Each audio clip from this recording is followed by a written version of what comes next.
Hello, my name is Halima, and today I'm going to be doing a video about Ninjago Dragons Rising. I know when I first watched the video, I was super excited and happy and full of joy and excitement, and but at the beginning I didn't understand what was going on because you just hear this person talking, and then you see like the words Ninjago Dragons Rising, and then you see the city, and I didn't know what was going on at all. I was a bit confused, but I was still super excited to see what was going on and what was going to happen, all that kind of stuff. So when the video was going on, playing and stuff, there's a like I said before, a voice talking, and there's this like cute little Lego boy doing some little moves, ninja moves.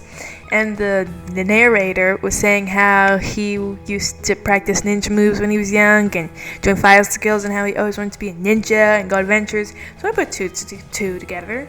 I saw a lot of spoilers on YouTube and Google, so I know the little boy, which name was Aaron.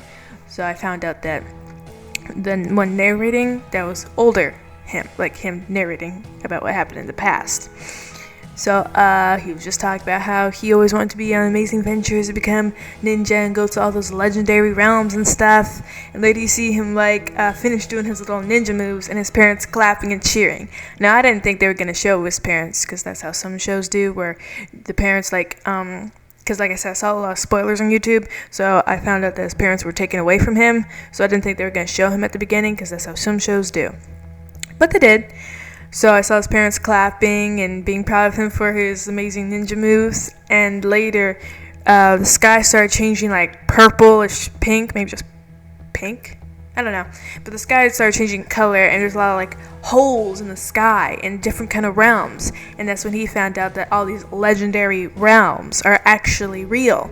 And that's when him and his parents were freaking out and were worried, because there was ripping time or ripping world. Like, so many different worlds showing up in just one little area and spot. Just giant holes.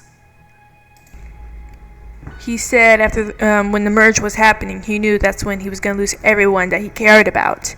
Or that's when he lost everyone he cared about. He said back then that no one knew what to call it, but now they just call it the merge. Everyone was freaking out, getting sucked into it. It was awful. And like you see like the different worlds and everything's flickering. You see dragon in some kind of place, and the dragon again. There's like so many different worlds that he's seeing through these giant holes in his sky. And he thinks that Ninjago City was the center of the merge. Like everything was happening around Ninjago City. That's where all the portals were coming from. I know his parents quickly got inside the house and told him to hurry and get inside, saying it was way too dangerous. And he tried, but the wind was too strong, and things were like blowing towards him, and he almost got hit. And so he fell, and later started getting in this the storm, the wind, and he was moving around and freaking out and stuff. And his mom and dad were super worried. So while you see him spinning around screaming, the older narrator him said that's when his heroes, the ninja, arrived. And later you see Lloyd, the green ninja, you see him get Aaron and catch him, and then asked him if he got lost. Aaron said that he knew that everyone was in danger, but he couldn't help but be excited because his heroes were there, saving the day when everything's going crazy and stuff. After he was saved and Lloyd asked if he was okay and stuff, he later saw all the other ninjas and started calling them by their names and elemental powers.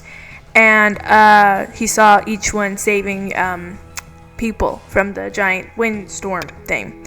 And so later, Lloyd told Aaron to hold on, and Aaron got on Lloyd's back, and they slide down the chain, or Lloyd slid down the chain with Aaron on his back. And then he put Aaron on the floor, and Aaron said that his parents were still in the storm. He told Lloyd that he had to save his parents, and Lloyd said that's what they're here for. And Aaron got happy, and later you see Lloyd saying goodbye, or he's just leaving to hurry and go save his parents and everyone else who's in the storm. And you see the ship and all the cool mechs and stuff flying away. And then later, narrator Aaron said that's when it happened. And so I'm wondering, like, what happened? And I was just like, I'm still freaking out. Like, it was exciting and super fun. But later there's like a bright light in the middle of all these rips and holes in the sky. And it was getting brighter and brighter, and all the holes in the sky went into the bright light. And then everything was just like, the sky was still colorful. And later there was this giant explosion, and everything went white. And then later, it was like Aaron was just in nothing but abandoned land. I can't say desert, but he was just in the middle of somewhere with grass and rocks and trees and all that kind of stuff. And he said that's when he saw his small neighborhood disappear. And he said that a new city showed up on the horizon. And he realized that he witnessed the merge. And I guess that's when, like, each different place and area from different realms and dimensions came together in Ninjago City. And so, like, all became one big place, like, on the map now. Like, it's not just Ninjago anymore. It got much bigger. But Aaron said that he was alone. And later you see, like, Lloyd's mask like falling from the sky, and Aaron catches it, looking at it, all like upset and looking into the sky. Later the sky like turned dark with stars, and there was 2 moons.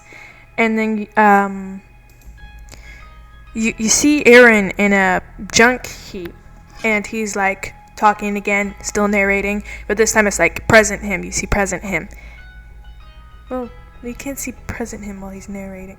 Well, you see the older him now, but he's like not talking. He's just looking around and smiling and thinking to himself. But you still hear like him narrating everything, and he's talking about how everyone in the city used to look just like him, but now he sees like different kinds of creatures, like skeleton people or snail people, frog people, all that kind of stuff.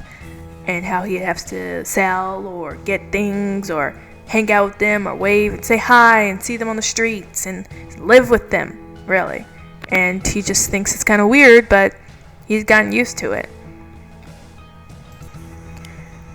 So then you see him saying like how since the ninja were gone, he'd have to carry on their tradition. And then he puts on Lloyd's old mask, but it's all like dirty and beat up. And then later you see him like doing like a pose, like a cool pose on top of a trash heap. And then you see dogs staring at him. And it turns out this whole time he was telling the dogs like what happened before the merge and then after the merge and all that kind of stuff. And so apparently he was trying to distract the dogs. And then you hear a girl talking. So apparently the girl who was talking was a girl named Sora. She's the one with the pink hair. Let me see. Here we go. Aaron and Sora. So that's Sora. So Sora was telling Aaron that he's not really a ninja. And Aaron was telling her that, like, how would she know? Because she didn't grow up with a ninja like he did. Aaron told her that all he needed was a ninja master to train him so that way he could become a ninja. But Sora told him that there are no more ninja masters. So, like, I don't know how he would become a ninja. I mean, I didn't know at first. Like I said, I saw a lot of spoilers on YouTube, so I already know who was training him. But I'm not going to say it until I watched the 2nd and 3rd episode. But, yeah, so he didn't really have anyone to train him at first. And I was still excited about everything that was going on. Confused, but still excited. I was wondering why they were showing these two and not the original ninjas. But I'm just going with it and just learning what I can. So later he was asking Sora if she's found the thing that she needed to find in that junk heap. And he was saying how he can't keep telling the dog stories and can't keep distracting them because he's running out of things to distract them with. So she said to give her a sec so that way she could find the thing, and she found it. And they thought they didn't set off an alarm, but they did. And later they were being chased by robot guards. Later, the robot guards were chasing them, and Aaron was saying like there's gotta be an easier way to get their parts that they need. And she said that money is an option, like money's one way, but they don't have money. And Aaron said up until tomorrow, like they're gonna get like money tomorrow. And I was wondering what they were talking about, and I was surprised that they didn't have money. I thought maybe they did. Then again, when I first saw him in the junk heap, I was worried he lived there.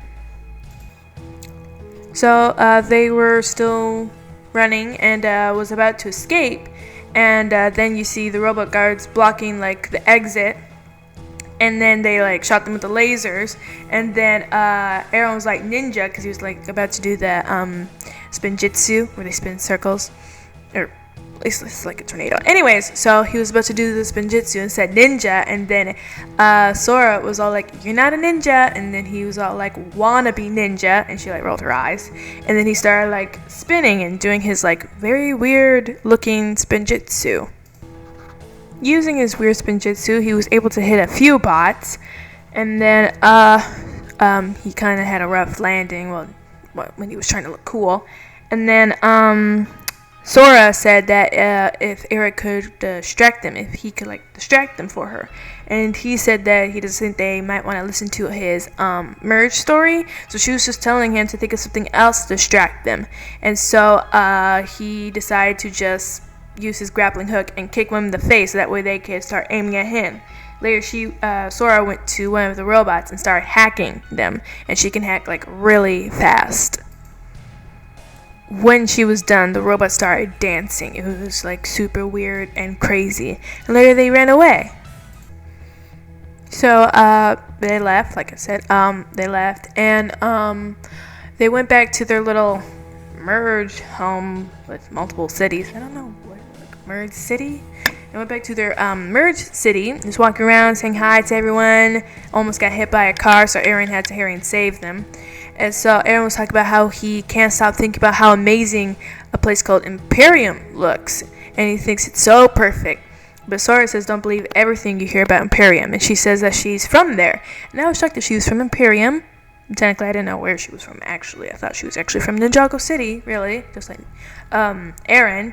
But apparently she was from one of the other realms and ended up there just like all the other places and cities and creatures.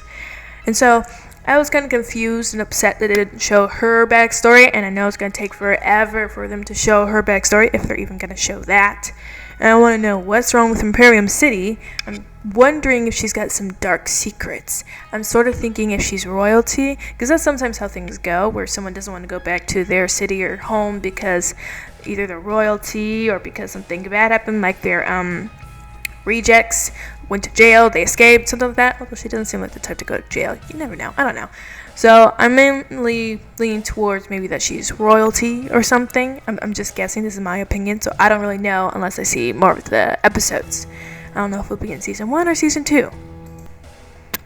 I know they later left the area they were at to go to their little penthouse.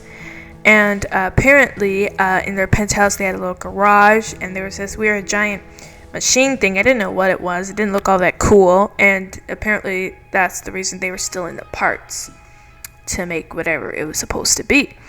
And so they were talking about some kind of race, mech race, I think. Some like the mech race. They were making a machine for the mech race, and they were saying that when they win, because they were so sure and certain that they were going to win, that they would use all the money to build whatever they want. Like Sora said, like a real garage, like a real actual garage, not the one they had. And Aaron said like a place for other orphans to stay and live, like monastery for ones that lost their family, and when they're that place where they can train. I know there was also a huge earthquake that interrupted them. I think it was like a merge quake or something like that. Something that's like part of the merge. Ever since like the whole thing happened. So I'm kind of running out of time to tell you the rest of the episode. So I'm going to have to end it now and make another one of the same episode. Like another part. So yeah, I guess that's it.